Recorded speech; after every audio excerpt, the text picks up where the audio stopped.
Hi everyone! Good morning! Good morning mga ka-piggy! Time flies. It's 4 days ng aking mga lucky 7.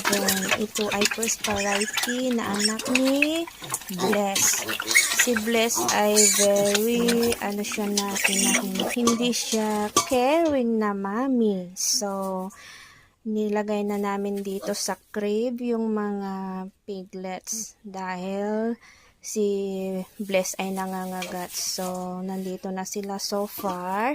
And as you can see, mayroon akong dog bowl dyan kasi dyan na sila nagdedede.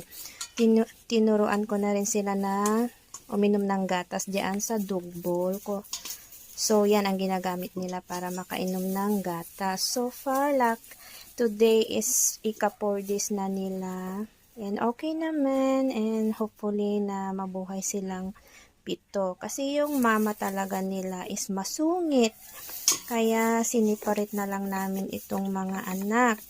So, pero nagdididi pa naman sila dun sa mami nila. Pero hindi na nga lang gaya ng normal na nakakagalaw sila sa ibang space ng kulungan sana. Nandito na lang sila sa my crib. Maluwang naman ito. So, pasadya para sa kanila. Para lang mabuhay silang 7. They are lucky 7. And prosperity lang yan ni Bless. And thankful naman dahil okay naman ang lahat.